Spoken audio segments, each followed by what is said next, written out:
Una pregunta que os lanzo para empezar. ¿Alguien podría decirme qué es la electricidad? Igual ya tuvisteis clase de electrotecnia y os dieron una definición, o os suena de otra cosa que hayáis estudiado. Me vale aunque sea una definición poco académica, me vale igual. ¿Qué es la electricidad?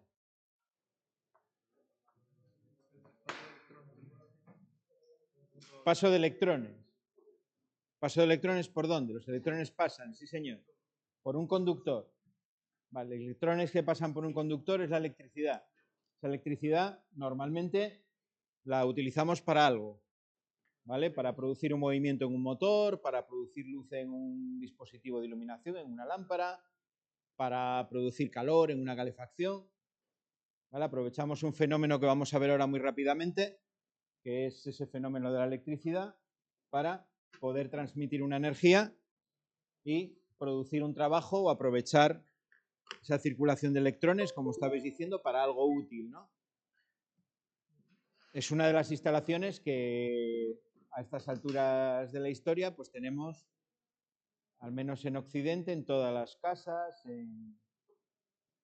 tenemos una disposición fácil de electricidad, podemos acceder a ella con cierta facilidad, ¿vale? Bueno, yo ahí os voy a comentar diferentes maneras para empezar de producir electricidad y un fenómeno que seguro que todos habéis visto, ¿vale? Y que nos da una pista también de eso que estaba diciendo por aquí el compañero, de qué es la electricidad. Bueno, todos habéis visto alguna vez un rayo, ¿vale? ¿El rayo qué es en sí? Pues el rayo es un efecto que podemos ver en este caso. El rayo es la parte que vemos de ese fenómeno, luego está la parte que oímos, que es el trueno. Cuando los electrones, cuando una corriente eléctrica, cuando una cantidad, en este caso de electrones bastante considerable, pasa por el aire, que puede ser de una nube a otra nube o de una nube al suelo, que es lo más habitual, ¿no? ¿Cómo los electrones han llegado hasta la nube o cómo es el fenómeno de una manera más completa?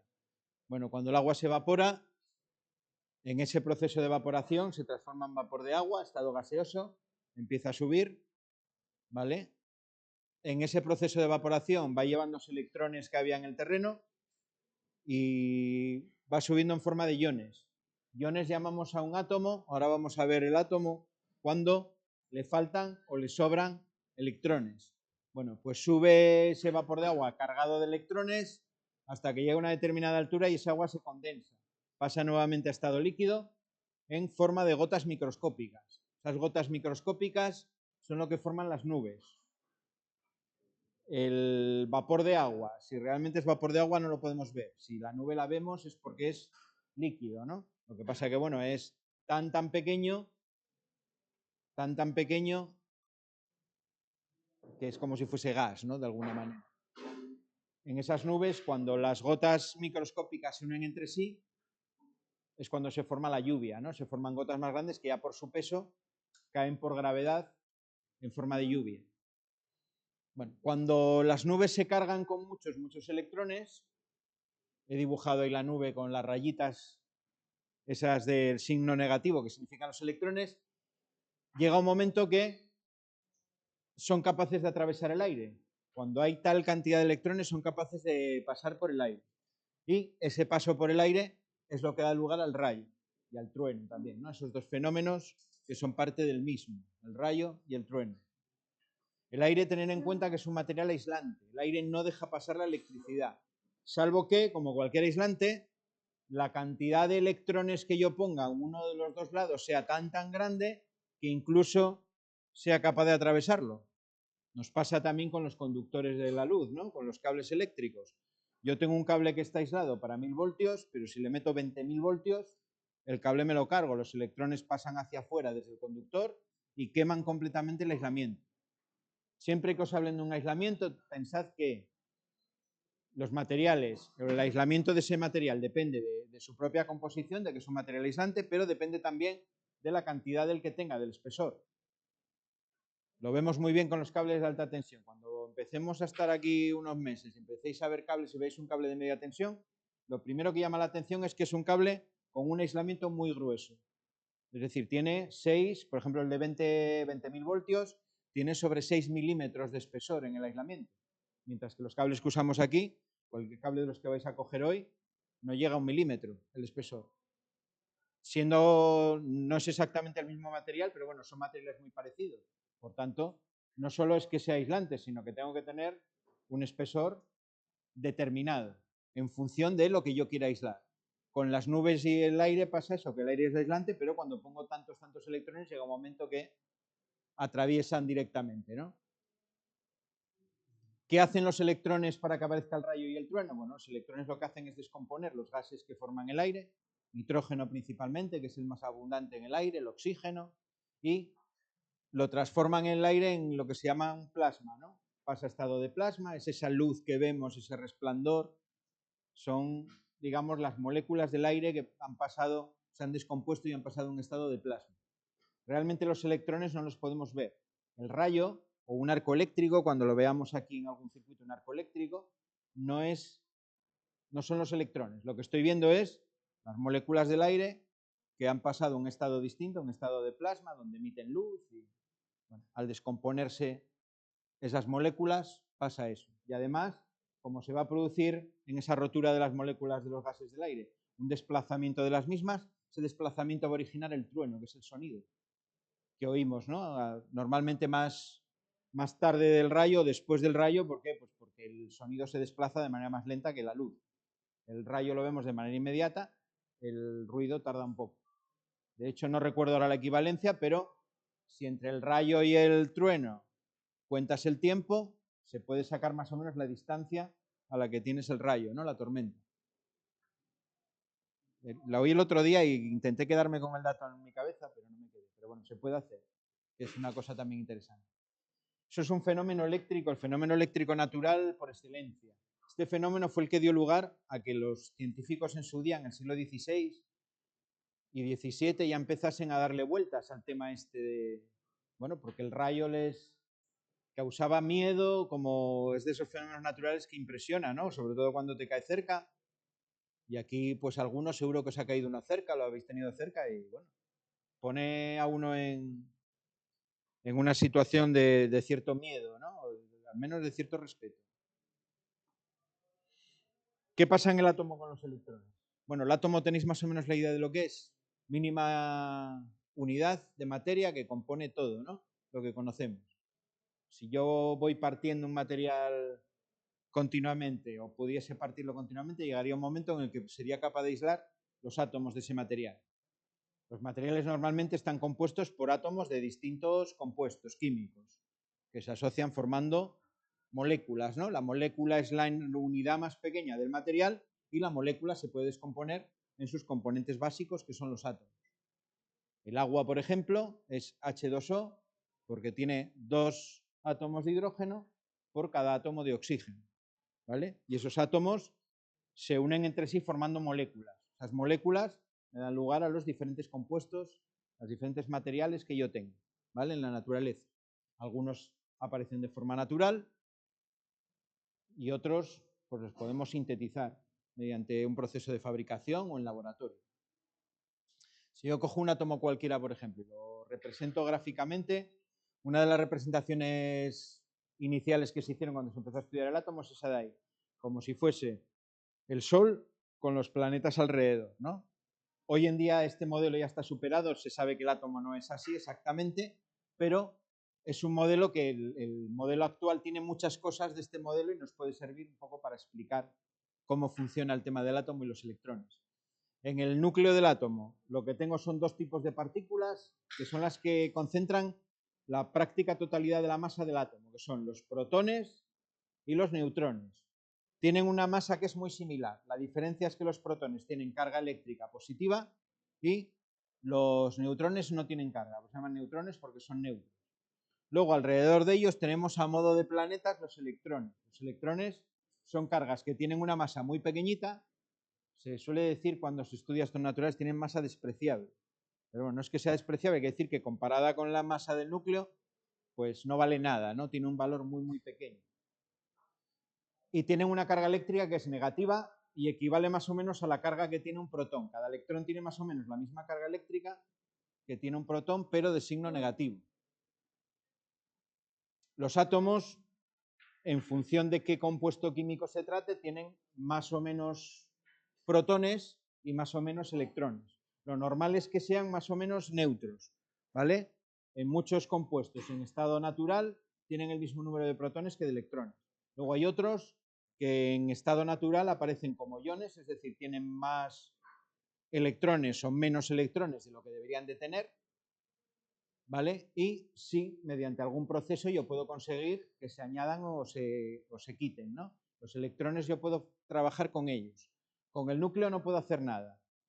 Bueno, sí puedo hacer algo si me voy a una reacción que se llama de tipo nuclear, ¿no? Una central nuclear, lo que se hace es, mediante un chorro de protones, se echan contra el núcleo de los átomos para romperlos, y cuando se rompe el núcleo del átomo, salen despedidas esas partículas del núcleo, golpean con otras partículas del núcleo de otros átomos, se inicia lo que se llama una reacción en cadena, una reacción de tipo nuclear, ¿no? Lo que se llama la fisión nuclear. Fisión quiere decir de rotura nuclear. Se rompe el núcleo del átomo, es lo que pasa pues, con las bombas de tipo atómico, lo que pasa en el reactor de una central nuclear, son ese tipo de reacciones. Son reacciones en cadena que liberan una gran cantidad de energía y que, bueno, todos sabéis los efectos que pueden tener, ¿vale? En una central nuclear se hace de manera controlada, se disponen unas barras de grafito, que es un material que rompe esa reacción en cadena porque evita que los núcleos que se han roto golpeen con otros, absorbe esas partículas y entonces la reacción se para, ¿no? Se va parando, no se para de manera inmediata, pero se va parando. En una reacción, por ejemplo, de una bomba nuclear, la bomba revienta, lo que hacen es, o lo que hacían antiguamente, ¿no? En las ojivas nucleares de ahora no sé cómo lo harán, pero en la bomba atómica, en las primeras que lanzaron sobre Japón, lo que hacían era, con una masa de uranio o de plutonio, no recuerdo cuál de los dos era, mediante un explosivo convencional, lo que hacían era lanzarla contra la otra, y al unirse las dos, se reventaban hacia la fusión del núcleo y empezaba la reacción, ¿no? Normalmente eso lo hacían no pegando en el terreno, sino a cierta altura sobre el terreno. Es decir, las bombas que cayeron sobre Japón no explotaron en el terreno, sino que explotaron a unos cientos de metros sobre el terreno. Esa reacción, al estar en unas condiciones abiertas, pues libera un montón de energía y, bueno, llega un momento que los átomos de ese material radioactivo se dispersan, dejan de golpear unos con otros y, bueno, la explosión dura lo que dura, ¿no? No como una central nuclear que al estar cerrado, pues tienes que controlarla de alguna manera. Nosotros el juego de la electricidad lo hacemos con las otras partículas, con los electrones. Los electrones se pueden añadir o quitar de un átomo muy fácilmente. Ahí tenéis los métodos que podemos emplear. Este experimento seguro que lo habéis hecho todos, de frotar un bolígrafo con el jersey y luego con unos trozos de papel ver ese fenómeno de atracción. Eso seguro que en un momento dado lo habéis hecho todos. ¿Qué es lo que hago cuando froto? Bueno, pues por frotamiento lo que hago es que se van arrancando los electrones del material del jersey y se van quedando en el bolígrafo. Cuando yo acerco el bolígrafo a los papeles, esos electrones que hay en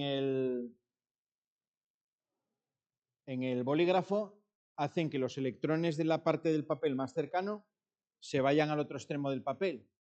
Por lo tanto, queda la parte del papel más cercana al bolígrafo queda con carga positiva y el bolígrafo con carga negativa. Las cargas de distintos signos se atraen y por eso veo que el papel tiende a salir despedido, ¿no? hacia el bolígrafo. Hay un efecto de atracción.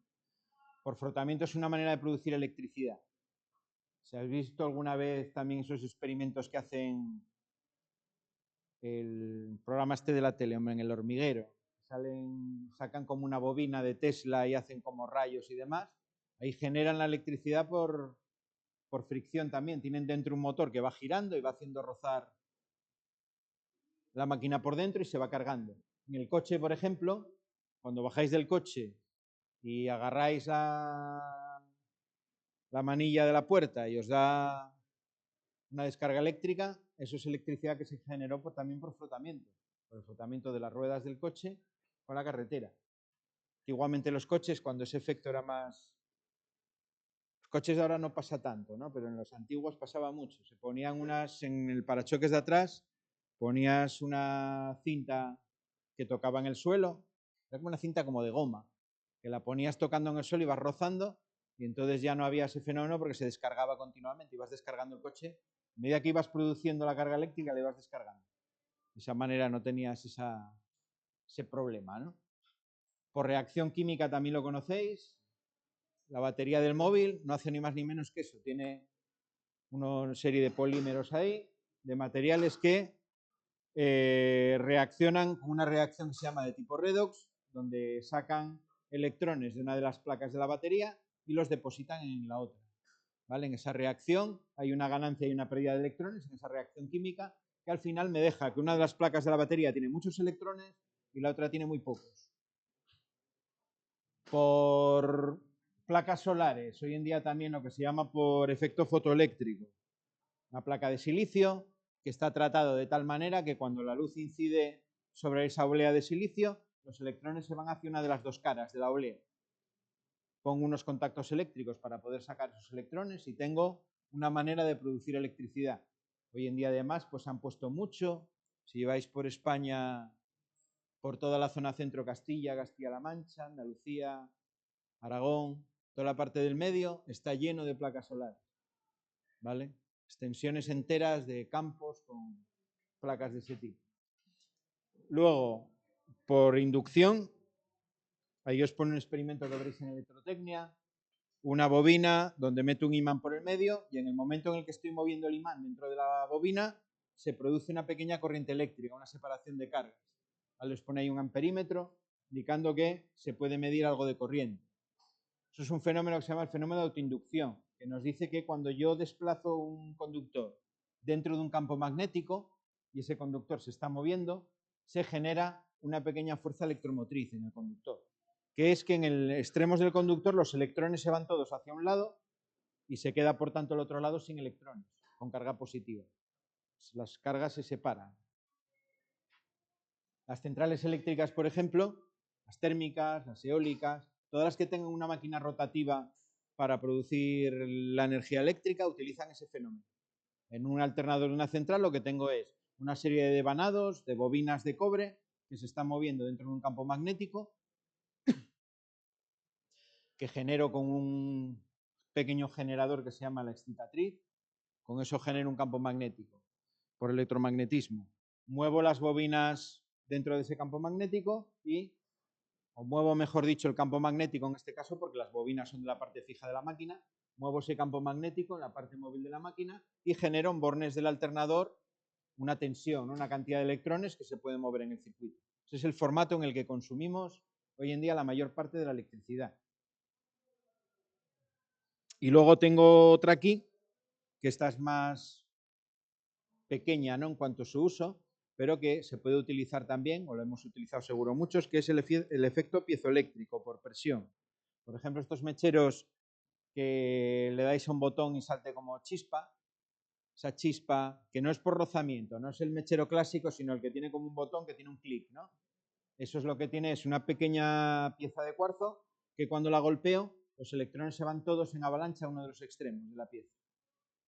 Y hay una distancia de aire suficiente con una parte metálica para poder ver el arco, ¿no? Poder ver el rayo, cómo se establece entre el cuarzo y la parte metálica del mechero.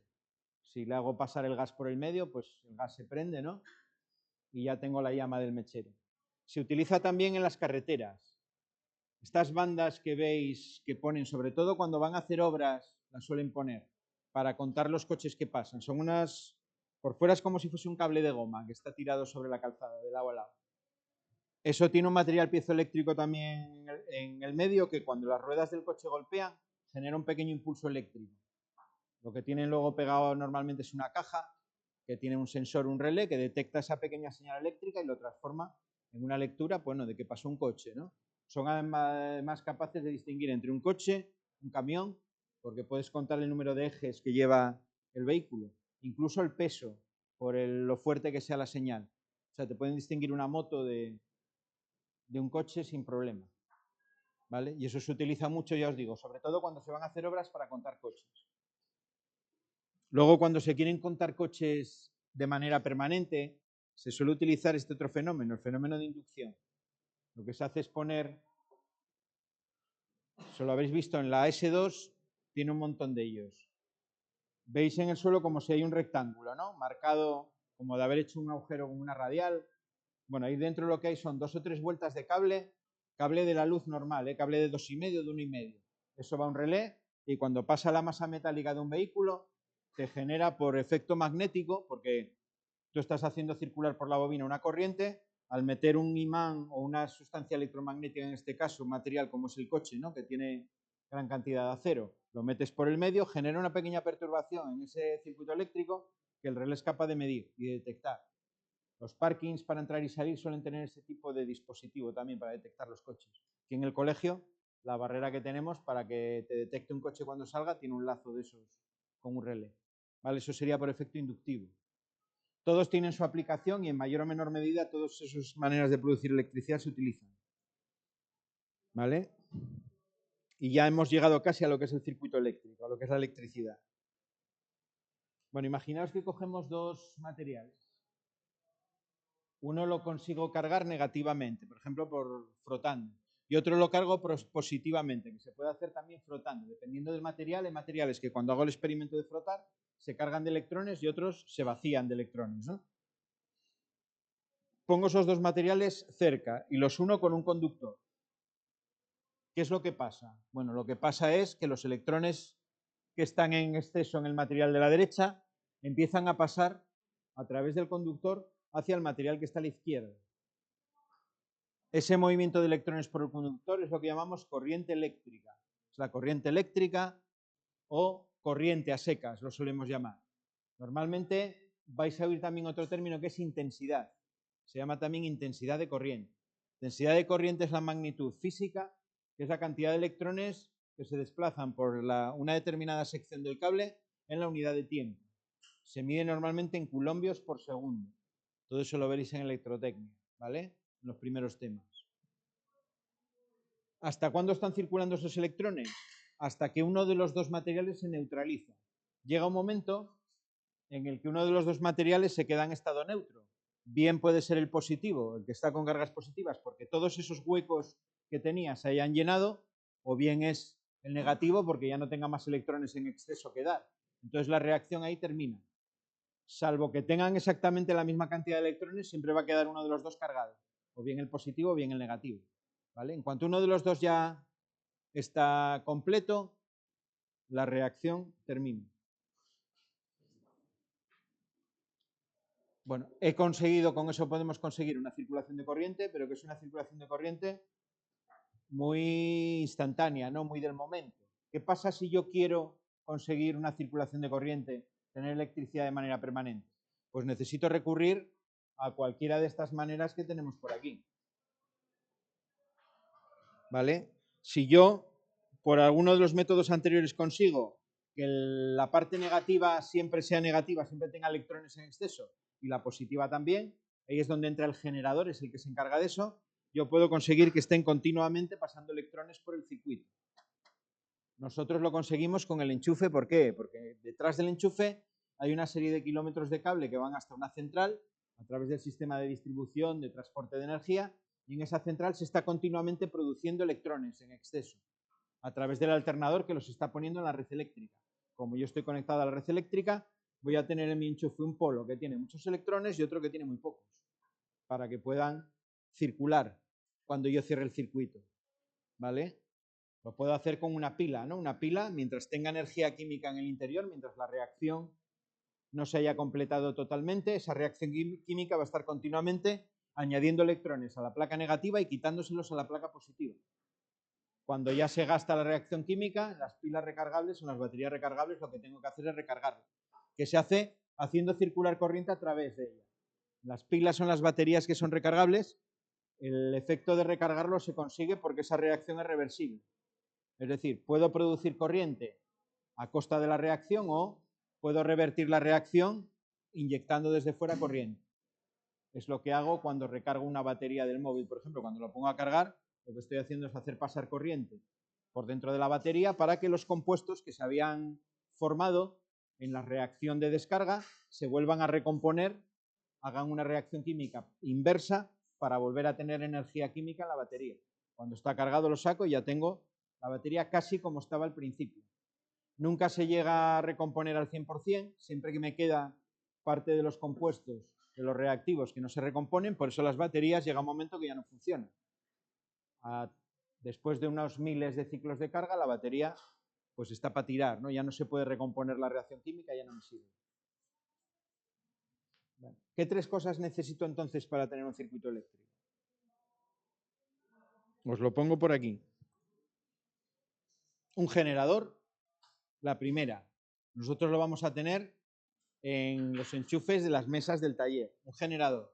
Segunda cosa que necesito, un circuito cerrado. Aquí dibujábamos un conductor. Si no tengo conductor, no tienen por dónde pasar los electrones, no pueden pasar. Lo más que voy a ver va a ser un fenómeno de atracción electrostática entre los dos cuerpos que están cargados. Pero los electrones no pueden circular. Es decir, necesito un medio, un material por el que puedan circular. Un circuito cerrado. Y además, normalmente, en aplicaciones de la electricidad voy a tener una tercera cosa, que es un receptor. Cuando yo hago circular corriente es para algo. ¿Vale? No es como el rayo, ¿no? En el rayo se ha formado un circuito eléctrico, pero me falta el receptor. Lo que tengo es una separación de cargas, un generador, y el circuito se cierra cuando tengo tal tensión entre la nube y el terreno que los electrones pueden pasar a través del aire. Pero me falta el receptor. Cuando yo utilizo la electricidad para algo, cuando creo un circuito, tengo que ponerle un receptor, una lámpara. Para nosotros vamos a tener como receptores los relés y los contactores, ya veremos para qué se usan. Tendremos un motor, no sé, algo que utilice esa energía eléctrica, ese paso de electrones para algo útil. ¿Vale? Al final lo que nosotros hacemos, o lo que queremos hacer con la electricidad es transformar una fuente primaria de energía, que puede ser el viento, por ejemplo, en una central eólica, no sé, el movimiento del agua en una tubería en una central hidráulica, la quema de gas, por ejemplo, en una central de gas, térmica de gas, lo que sea. Esa fuente primaria de energía la transformamos en energía eléctrica y esa energía eléctrica, a su vez, en los receptores lo transformamos en otra cosa, que es lo que nos es útil. Al final, la electricidad es una manera de pasar de una fuente primaria a un consumo de energía que nosotros queramos. ¿Vale? Eso es al final lo que estamos haciendo. Esas instalaciones eléctricas ya desde hace muchos años es, digamos, la energía principal o el formato de energía que utilizamos principalmente para el consumo de energía. Cada vez hay más instalaciones que son todo eléctrico y vosotros vais a ser los técnicos que os encarguéis de, en una parte de esas instalaciones, de mantenerlas, de montarlas, de repararlas, etcétera, etcétera. Entonces, como son unas instalaciones muy abundantes, que tenemos en cualquier casa, en cualquier comercio, en cualquier instalación de otro tipo, pues vais a tener un trabajo o vais a tener mucho trabajo. Va a haber opción. Todavía hoy por la mañana me decía un paisano de una empresa que venía a firmar un convenio de prácticas que hacía falta gente. Que lo que hay es mucha obra, pero faltan gente que sepa, que pueda trabajar y... ¿Vale? Para eso estamos aquí, para eso estáis aquí.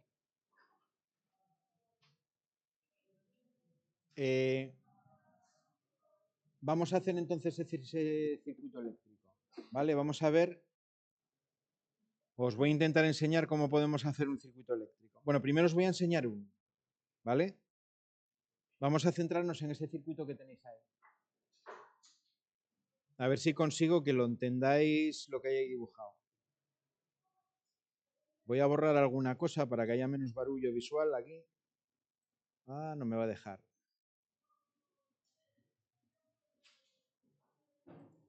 Borramos eso, borramos esto. Esto de aquí. Y esto de aquí. Bueno, eso intenta representar el circuito que podéis tener, por ejemplo, en vuestra casa para encender un punto de luz, una iluminación simple, por ejemplo, el que se suele poner en la cocina. Salvo que tengáis una cocina muy, muy grande, lo normal es que las cocinas tengan un único interruptor, tradicionalmente, ¿eh? Alguien me dirá, vale, pero es que en mi cocina tengo tres, porque, bueno, ¿vale? pero no es lo normal.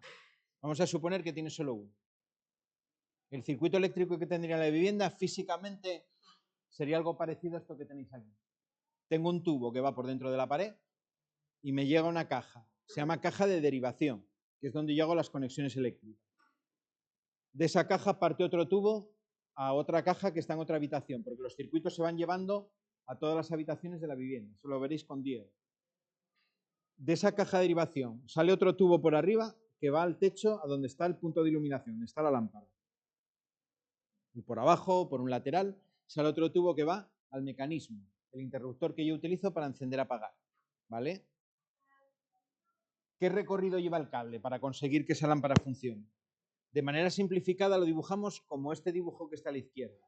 ¿Vale? Yo tengo un símbolo que es este S1 que aparece aquí, que me representa el interruptor.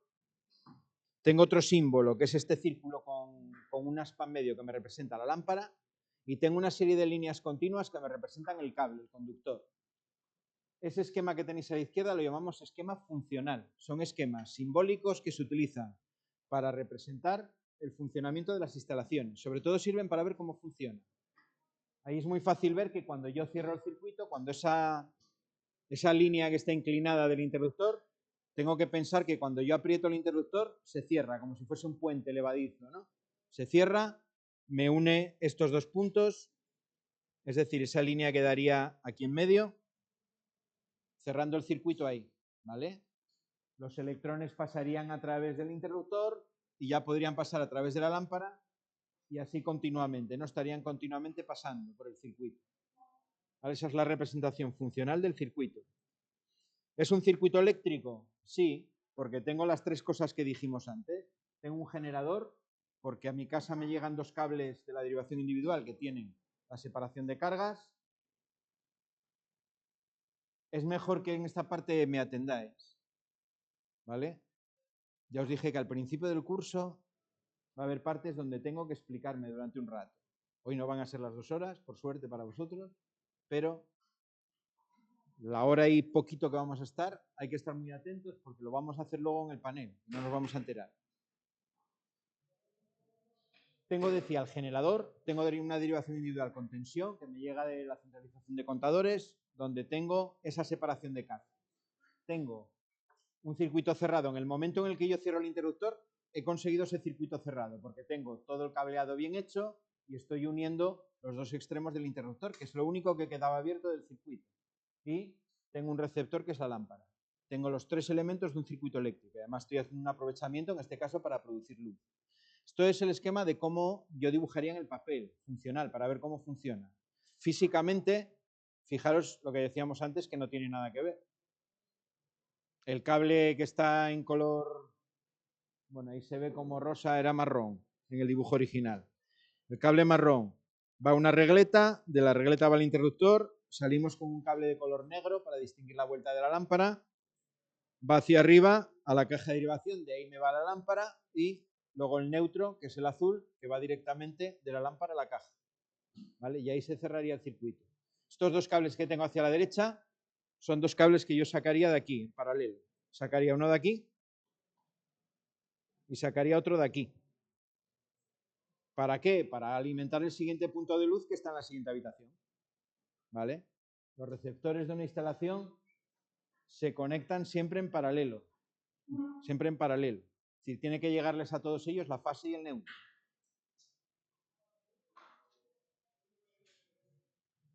Bueno, ¿y este rollo para qué? Dirá alguno. Pues esto es para que veáis, para que os deis cuenta. Si consigo que os deis cuenta de ese detalle ya hoy, eso que habremos avanzado. Que una cosa es cómo yo dibujo las cosas de manera teórica para ver el funcionamiento y otra cosa es la pinta que tienen físicamente, cómo son los componentes físicamente.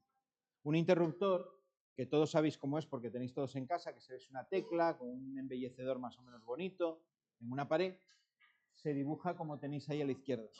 Pero físicamente yo sé que es distinto, ¿no? Si lo saco para ver cómo llegan los cables, lo que vais a ver van a ser dos bornes donde meto el cable y atornillo. Bien atornillo tiene lo que se llama una conexión rápida, que es una pestaña que yo la abro, meto el cable y cuando suelto la pestaña el cable queda con una garra agarrado, ¿no? Nunca mejor dicho, para que no escape de ahí.